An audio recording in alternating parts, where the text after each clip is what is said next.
50க்கும் மேற்பட்ட பெண்களை ஆபாசமாக படம் எடுத்து அவர்களை மிரட்டி பாலியல் சுரண்டலில் ஈடுபட்டதோடு தன்னுடைய நண்பர்களுக்கும் இரையாக்கிய தாவேகா நிர்வாகி கபோதி ஒருவர் வசமாக சிக்கி இருக்கிறார். தமிழக காவல்துறையை கையில வைத்திருக்கக்கூடிய முதலமைச்சர் விஜய் அவர்கள் இதற்கு என்ன பதில் சொல்கிறார்? சிங்கப்பெண் அதிரடிப்படையை ரிலீஸ் செய்திருக்கக்கூடிய அவருடைய நோக்கம் என்ன? தமிழகம் பெண்களுக்கு பாதுகாப்பில்லாத மாநிலமாக மாறிக்கொண்டிருப்பதை முதலமைச்சர் விஜய் அவர்கள் அனுமதிக்கிறாரா? தன்னுடைய கட்சிக்காரர்களை தண்டிக்காத, அவர்கள் மீது நடவடிக்கை எடுக்காத இந்த நிலையை நாம் எவ்வாறு எடுத்துக்கொள்வது? பல்வேறு கேள்விகள் எழுந்திருக்கிறது. பார்ப்போம் காணொலி.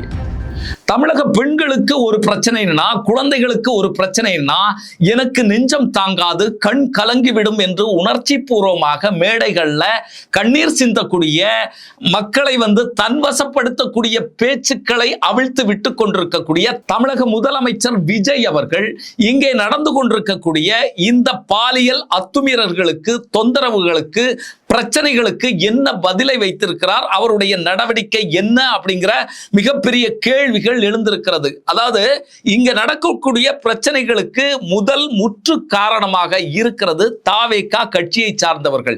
தாவேகா கட்சியை சார்ந்தவர்களை அடக்கி வைத்தாலே, அவர்கள் மீது நடவடிக்கை எடுத்து விட்டாலே தமிழகத்தில் நடைபெறக்கூடிய பாதி கொலைகள், குற்றங்கள், இந்த பாலியல் வன்முறைகள் குறைஞ்சிடும். அந்த அளவுக்கு தாவேகா கட்சி பிரமுகர்களை பற்றிய செய்திகள் அன்றாடம் வெளிவந்து கொண்டிருக்கிறது. நமக்கு 2019 ஆண்டு பொள்ளாச்சி பாலியல் சம்பவத்துல அண்ணா விட்டுருங்க அண்ணா, அண்ணா அடிக்காதீங்க அண்ணான்னு கேட்ட அந்த குரல், தமிழகத்தையே அதிர வைத்த, பதைபதைக்க வைத்த அந்த குரல் இப்போது மறுபடியும் கேட்க தொடங்கி இருக்கிறது. 50க்கும் மேற்பட்ட பெண்கள் மீது இப்படிப்பட்ட ஒரு அத்துமீறலை ஒருவன் செய்திருக்கிறான். சரி, தாவேகா கட்சிக்காரன் ஒருத்தர் செஞ்சான், அவன் மீதான புகார் 10 நாட்களுக்கு முன்னாலேயே சேலம் கண்காணிப்பாளரிடம் வழங்கப்பட்டிருக்கிறது. ஆனால் அவர் மீது எந்த நடவடிக்கையும் எடுக்கவில்லை. அதற்கு பதிலாக அவரை வரவழைத்து அந்த ஆதாரங்களை எல்லாம், அவர்கிட்ட இருக்கக்கூடிய ஆதாரங்களை எல்லாம் அழித்து விட்டு காவல்துறை அவரை சுகமா அனுப்பி வச்சிருக்கு. இந்த சம்பவம் தான் சேலம் மாவட்டத்தில் நடந்திருக்கிறது. இதுதான் பெண்களுக்கு பாதுகாப்பாக இந்த தாவேகா அரசு, விஜய் அரசு இருக்கும் அப்படிங்கிற ஐயத்தை நமக்கு எழுப்பி இருக்கிறது. சம்பவம் என்னன்னு பார்த்தீங்கன்னு சொன்னா, சேலத்தை சார்ந்த ஆர் மணிகண்டன், இது தாவேகாவினுடைய ஒரு நிர்வாகி. அவருடைய பெயர், அழகான பெயர் வச்சிருக்கிறாங்க. இவர் ஒரு மல்லிகைப்பூ கடை வச்சிருக்கிறாரு. மல்லிகைப்பூ கடைனாலே அங்க பெண்கள் வருவது இயல்பு. அங்க வரக்கூடிய பெண்கள்கிட்ட ஆசையாக பேசி அவர்களுக்கு கடன் வழங்கக்கூடிய வேலையை இவர் செய்கிறாரு. அது மட்டுமல்லாம வரக்கூடிய ஏழை பெண்களை குறிவைத்து அவர்களுக்கு பொருளாதார உதவிகளை செய்கிறது. அப்புறமா பார்த்தீங்கன்னு சொன்னா, அவர்கள்ட்ட வசமாக பேசி அவர்களை இந்த மாதிரியாக தூண்டில் போட்டு அவர்களிடத்துல இந்த பாலியல் அத்துமீறல் அவர் ஈடுபட்டிருக்கிறார். அத்துமீறல்ல ஈடுபட்டது மட்டுமல்ல, இதை செல்போன்ல படம் எடுத்து அதற்கு பிறகு மறுபடியும் இவர்களை மிரட்டுவது, போன் பண்றது, நடுராத்திரிகள்ல இவர்களுக்கு தொந்தரவை கொடுக்கிறது. தொந்தரவை கொடுத்து இதை நான் சோசியல் மீடியாவில் போட்டுருவேன், வெளியில பரப்பி விடுவேன், அதனால என்னுடைய ஆசைக்கு இணங்கணும் அப்படின்னு சொல்லி மறுபடியும் பேசி மீண்டுமாக பல தடவை இந்த பெண்களை தவறான முறையில் பயன்படுத்தியிருக்கிறார். அது மட்டுமல்ல, இது என்ன பண்ணியிருக்கிறார்னா, இவருக்கு தெரிந்த நபர்கள், இவருடைய நண்பர்களுக்கும் இந்த பெண்களை, அப்பாவி பெண்களை, இப்படிப்பட்ட சிக்கல்ல விழுந்துவிட்ட இந்த பெண்களை இரையாக்கி இருக்கிறார். அப்படிங்கிறது தான் நமக்கு பதைபதைப்பை ஏற்படுத்துகிறது. அப்போ இப்படிப்பட்ட அயோக்கியர்கள் கண்டுபிடிக்கப்பட்டால் இவர்கள் தண்டிக்கப்பட வேண்டும். ஆனா இவர்கள் சட்டத்தினுடைய கையிலிருந்து இவர்களை பாதுகாப்பாக வைக்கக்கூடிய வேலையை தாவேகா கட்சியினரை செய்கிறாங்க. அப்படிங்கிறது தான் நமக்கு இருக்கக்கூடிய மிகப்பெரிய அதிர்ச்சியாக இருந்து கொண்டிருக்கிறது. சில நாட்களுக்கு முன்னால ஸ்ரீவைகுண்டம் பகுதியில் என்ன நடந்தது அப்படிங்கிறது தெரியும். அங்க இருக்கக்கூடிய தாவேகா கட்சியை சார்ந்த ஒரு பெண், அந்த பெண் 1994 விஜய் அண்ணாவினுடைய தீவிர ரசிகையாக இருந்து கொண்டிருக்கிறாங்க. 2017 2014ஆம் ஆண்டிலிருந்து விஜய் மக்கள் இயக்கத்துல அவர் ஒரு உறுப்பினராக இருக்கிறார். கடந்த இந்த எலெக்ஷன்ல படுதீவிரமாக வேலையை செஞ்சிருக்கிறாங்க இந்த அக்கா வேலை செஞ்சதன் மூலமாக, இவருடைய உழைப்பின் மூலமாக வெற்றி வாகை சூடிய, பலருடைய உழைப்பு இருக்கும், ஆனா இந்த மாதிரியான ஏழைகள், இந்த மாதிரி தன்னலம் இல்லாமல் உழைத்த மக்களுடைய இந்த உழைப்பின் மூலமாகத்தான் பல வேட்பாளர்களும் வெற்றி பெற்றிருக்கிறாங்க அப்படிங்கிறத நம்ம மறுக்க முடியாது. அந்த வகையில ஸ்ரீவைகுண்டத்தை சார்ந்த அன்னை விஜய் சரவணன் அப்படிங்கிற ஒரு எம்எல்ஏ வெற்றி பெற்றிருக்கிறாரு.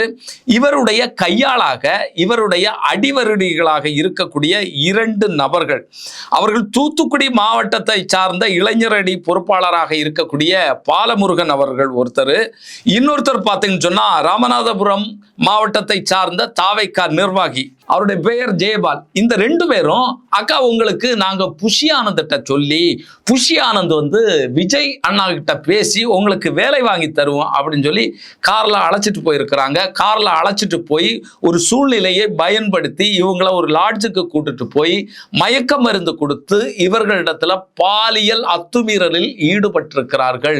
இந்த விஷயம் தனக்கு தெரிஞ்ச பிறகு இவர்கள் இதை கட்சியை சார்ந்த நிர்வாகிகளுக்கு, குறிப்பாக ஆதவ் அர்ஜுனாவுக்கு புகார் பண்றாரு. அதுபோல இன்னொரு பெண் நிர்வாகிகிட்ட இவர் புகார் கொடுக்கிறாங்க.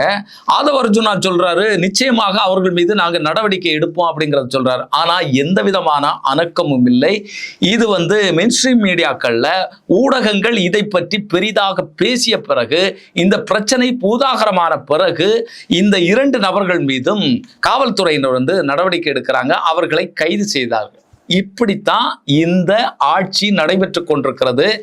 இந்த அயோக்கியர்களை, கயவர்களை, பாலியல் அத்துமீறல்ல ஈடுபடக்கூடியவர்களை தப்புவிக்கக்கூடிய வேலையை தாவேக்கா அரசாங்கம் செய்து கொண்டிருக்கிறது. தாவேக்காவில் இருக்கக்கூடிய அமைச்சர்கள் செய்து கொண்டிருக்கிறார்கள். அப்போ அந்த தைரியத்துல தான் இங்க கொலை குற்றங்கள் நடைபெற்று கொண்டிருக்கிறது, கஞ்சா விற்பனை நடைபெற்று கொண்டிருக்கிறது. அதே தைரியத்துல தான் இங்க பாலியல் அத்துமீறல்கள் நடைபெற்று கொண்டிருக்கிறது. இந்த 2 தாவேக்கா நிர்வாகி என்ன சொல்லி இருக்கிறாங்க, உங்களை அழைச்சு கொண்டு வர சொன்னதே ஸ்ரீவைகுண்டத்தை சார்ந்த எம்எல்ஏ அன்னை விஜய் சரவணன் அண்ணன் தான். அன்னை விஜய் சரவணன் அண்ணன்ட்ட வேணா நீங்க கேட்டுக்குங்க அப்படின்னு சொல்லி இவர்கள் சொல்ல, இந்த அக்கா விஜய் சரவணன் போன் பண்ணும்போது, அக்கா நீங்க அதை பெருசா எடுத்துக்கிடாதீங்க அக்கா, உங்களுக்கு நாங்க புஷி ஆனந்த் அண்ணாட்ட சொல்லி, புஷி ஆனந்த் அண்ணா விஜய் அண்ணாட்ட சொல்லி உங்களுக்கு வேலை வாங்கி தரக்கூடிய ஒரு இதை நாங்க உருவாக்குறோம், இதை நீங்க பெருசுபடுத்தாதீங்க, இதெல்லாம் சாதாரணமான விஷயம் அப்படிங்கிறத சொல்லியிருக்கிறாங்க. இப்போ இந்த விஷயத்திலையும் இன்னொரு இது மாதிரியான சம்பவம் தான் நடந்திருக்கிறது. அதாவது 10 நாளைக்கு முன்னால ஒரு நபர், இதுல பாதிக்கப்பட்ட ஒரு பெண், அவங்க இந்த மணிகண்டனுடைய செல்போன்ல இருந்து ஆதாரங்களை எல்லாம் எடுக்கிறாங்க. எப்படி எடுக்கிறாங்கன்னு பார்த்தீங்கன்னு சொன்னா, இந்த அம்மாவுக்கு மறுபடியும் இவர் தொந்தரவு கொடுக்கிறாரு. உன்னை பற்றிய வீடியோ ஆதாரம் என்னட்ட இருக்கு, நீ மறுபடியும் எனக்கு ஒத்துழைக்கணும், இல்லைன்னா நான் இதெல்லாம் வெளியிடுவேன் அப்படின்னு சொல்றாரு. முதல்ல இந்த அம்மா மறுத்து பார்க்கறாங்க. மிரட்டிய பிறகு இந்த அம்மா அதற்கு பணிந்து இவரை சந்திக்கிறதுக்காக போறாங்க. அப்போ ஏற்படக்கூடிய ஒரு சூழ்நிலையை பயன்படுத்தி இந்த செல்போன்ல இருக்கக்கூடிய இந்த ஆதாரங்களை எல்லாம் இந்த அம்மா எடுக்கிறாங்க. எடுத்து 2 பென் டிரைவ்ல காப்பி பண்றாங்க. காப்பி பண்ணி சேலம் மாவட்டத்தினுடைய காவல்துறை கண்காணிப்பாளருக்கு ஒரு காப்பி புகார் மனுவை எழுதி, இப்படிப்பட்ட விஷயங்கள் சொல்லி எழுதி 50க்கும் மேற்பட்ட பெண்களுடைய வீடியோ ஆதாரங்கள் இதுல இருக்கு அப்படிங்கிற அந்த ஆதாரத்தையும் அவருக்கு அனுப்பி வைக்கிறாரு. இன்னொரு ஆதாரம் சேலம் மாவட்டத்தினுடைய மாவட்ட ஆட்சித்தலைவருக்கு வழங்கப்படுகிறது. இது இப்போ இந்த செய்தி ஊடகங்கள்ல வந்து கொண்டிருக்கிறது. அந்த ஆதாரம், அந்த கடிதம், புகார் கடிதமும் இப்போது வெளிவந்து கொண்டிருக்கிறது. சேலம் காவல் ஆணையருக்கு போன இந்த புகார் மனுவை, புகார் கடிதத்தை இவர் என்ன பண்றாருன்னு சொன்னா, கொண்டலாம்பட்டி காவல் நிலையத்துக்கு அனுப்பி வச்சு நீங்க விசாரணை நடத்தி இதுல நடவடிக்கை எடுங்க அப்படிங்கிற இதை வழங்குறாங்க. ஆனா எந்த விதமான நடவடிக்கையும் வழங்கப்படவில்லை. இந்த அம்மா மறுபடியும் காவல் நிலையத்தை நாடுறாங்க. அப்போது இந்த மணிகண்டன் வரவழைக்கப்பட்டு அவருடைய செல்போனை வாங்கி அந்த செல்போன்ல இருக்கக்கூடிய அத்தனை ஆதாரங்களையும் அழித்து விட்டு இவரை சும்மா விட்டுறாங்க. அப்போ எந்த அளவுக்கு இவர்களுடைய செல்வாக்கு இருந்து கொண்டிருக்கிறது. குற்றவாளிகளை தப்பி வைக்கக்கூடிய வேலையை காவல்துறையினரே செய்கிறாங்க. 1-2 சம்பவம் அல்ல, பல சம்பவங்களையும் இது இப்படி நடைபெற்று கொண்டிருக்கிறது. 50க்கும் மேற்பட்ட பெண்கள், அதாவது வீடியோ ஆதாரம் இருக்கக்கூடியது இந்த 50. வீடியோ ஆதாரம் இல்லாமல் இன்னும் எவ்வளவு சம்பவங்கள், எவ்வளவு குற்றச் செயல்கள்ல, பாலியல் அத்துமீறல்கள்ல, தொல்லைகள்ல இவர் ஈடுபட்டு இருந்திருப்பாரு. அதன் மூலமாக எத்தனை குடும்பங்கள் சின்னாபின்னமாகி போயிருக்கும், எத்தனை பெண்கள் தங்களுடைய வாழ்க்கையை இழந்திருப்பார்கள், மன நிம்மதியை இழந்திருப்பார்கள், அவர்களுடைய வாழ்க்கை, அவர்களுடைய எதிர்காலமே சின்னாபின்னமாகி சுக்குநூறாகி போயிருக்கும் அப்படிங்கிறதை நாம உணர்ந்து பார்க்க வேண்டியதாக இருக்கு. ஏன்னா இந்த குற்றவாளி இப்போது இந்த குற்றத்துல பிடிபட்டிருக்கக்கூடிய இந்த மணிகண்டன் சாதாரணப்பட்ட ஆள் கிடையாது. ஏற்கனவே இந்த மணிகண்டன் மீது 10 வழக்குகள் நிலுவையில இருந்திருக்கிறது. கொண்டலாம்பட்டி காவல் நிலையத்துல வழக்குகள் இருக்கு. அதுபோல அம்மாப்பேட்டை காவல் நிலையத்துல வழக்குகள் நிலுவையில் இருக்கிறது. அன்னதானப்பட்டி காவல் நிலையத்துல வழக்குகள் நிலுவையில் இருக்கிறது. குட்கா வழக்கு, குட்காவை விற்கிறது, விநியோகிக்கிறது, இந்த மாதிரியான பிரச்சனைகள், இந்த மாதிரியான வழக்குகள் அவருடைய மேல இருக்கு. அப்ப ஏற்கனவே குற்ற வழக்குகள்ல சிக்கி இருக்கக்கூடிய ஒருவர் மீது இப்படிப்பட்ட பாலியல் தொந்தரவு வழக்குகள், அதுவும் ஆதாரபூர்வமாக எல்லாத்தையும் எடுத்து கொடுக்கக்கூடிய, அதாவது குற்றவாளிகளை கண்டுபிடிக்கக்கூடிய வேலை, அவர்களை அரெஸ்ட் பண்ணக்கூடிய வேலை காவல் நிலையத்தினுடையது. ஆனா இந்த அம்மா தன்னுடைய உயிரை பணயம் வைத்து இந்த மாதிரியான ஆதாரங்களை எடுத்து கொடுத்திருக்கக்கூடிய நிலையில அந்த குற்றவாளியை பிடிக்கக்கூடிய வேலையை, அவரை சட்டத்துக்கு முன்னால நிறுத்தக்கூடிய வேலையை செய்யாமல் அவர்களை தப்பு வைக்கக்கூடிய வேலையை தாவேக அரசு செய்கிறது, தாவேக காவல்துறை செய்கிறது. அதற்கு தாவேக கட்சிக்காரங்க துணை போய் கொண்டிருக்கிறார்கள், தாவேகாவினுடைய அமைச்சர்கள் துணை போய் கொண்டிருக்கிறார்கள். அந்த அளவுல தான் இது இருந்து கொண்டிருக்கிறது. இன்னைக்கு நம்ம பார்த்தா இந்த சிங்கப்பெண் அதிரடிப்படை பெண்களுக்கே பாதுகாப்பு இருக்குமா அப்படிங்கிறது தெரியல. சிங்கப்பெண் அதிரடிப்படையினுடைய பெண்களுடைய அவர்கள் வைத்திருக்கக்கூடிய பொருட்களை களவு போகக்கூடிய ஒரு நிலையில தான் இன்னைக்கு நாடு இருந்து கொண்டிருக்கிறது. அப்போ இங்க என்ன வேணாலும் நடக்கட்டும், நாங்க படம் காட்டுறதுக்கு மட்டும் இந்த ஆட்சி அதிகாரத்துல இருக்கிறோம் அப்படிங்கிறத முதலமைச்சர் விஜய் அவர்கள் சொல்லிக் கொண்டிருக்கிறாரா அப்படிங்கிற கேள்விகள் எழுந்து கொண்டிருக்கிறது. இன்னுமே தாவேகா ஆட்சியில இருக்கல. இந்த மாதிரியான பிரச்சனைகளுக்கு, இந்த மாதிரியான பெண்களுக்கு எதிரான அத்துமீறல்களுக்கு நடவடிக்கை எடுக்கவும் எதிர்க்கட்சிகள் 6 மாதம் காத்திருக்கணுமா? இந்த மாதிரியான பெண்களுக்கு எதிரான இந்த அத்துமீறல்களுக்கு, பாலியல் தொல்லைகளுக்கு, இந்த சுரண்டல்களுக்கு எதிராக நடவடிக்கை எடுப்பதற்கு தாவேகா அரசு, விஜய் அரசிற்கு தயக்கம் ஏன்? இன்னுமே தான் அதிகாரத்துல இல்ல, எல்லா பழியையும் கடந்த ஆட்சியின் மீதே போட்டு கொண்டிருக்கக்கூடிய ஒரு மனநிலையிலேயே இவர் இருந்து கொண்டிருக்கிறாரா? இவருக்கு என்ன வேலை?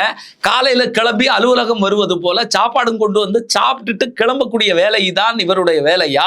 கோயில் கோயிலாக இன்று அலைந்து கொண்டிருக்கக்கூடிய விஜய் அவர்கள் நிர்வாகத்தை கட்டி காக்கக்கூடிய, நிர்வாகத்தை சரி செய்யக்கூடிய, தமிழகத்துல இந்த பிரச்சனைகளை முடிவுக்கு கொண்டு வரக்கூடிய வேலையை செய்ய மாட்டாரா அப்படிங்கிற கேள்விகள் எழுந்திருக்கிறது. விஜய் அவர்களை நம்பி வாக்களித்த பெண்கள், நம்பி வாக்களித்த இளைஞர்கள், நம்பி வாக்களித்த பொதுமக்கள், ஒரு மாற்றம் வரும் அப்படின்னு நினைச்சவங்க இன்னைக்கு நிர்கதியாக விடப்பட்டிருக்கிறார்கள். நம்பிக்கையை இழந்து கொண்டிருக்கிறார்கள். அந்த நம்பிக்கையை காக்க வேண்டிய பொறுப்பு திரு விஜய் அவர்களுக்கு உண்டு அப்படிங்கிறது தான் மறுபடியும் நம்ம வலியுறுத்த வேண்டியதாக இருக்கு. பார்ப்போம் வரக்கூடிய நாட்கள்ல இந்த மாதிரியான பிரச்சனைகள்ல என்ன மாதிரியான நடவடிக்கைகள் எடுக்க போகிறார்கள். தமிழக மக்களுக்கு பாதுகாப்பை வழங்கக்கூடிய, பெண்களுக்கு பாதுகாப்பை வழங்கக்கூடிய ஒரு அரசாக இந்த அரசு மாறுமா அப்படிங்கிறதா நம்முடைய முன்னால இருக்கக்கூடிய ஒரே கேள்வியாக இருக்கிறது. வரக்கூடிய நாட்கள்ல இது சம்பந்தமாக என்ன நடக்கிறது அப்படிங்கிறத பொறுத்திருந்து பார்ப்போம்.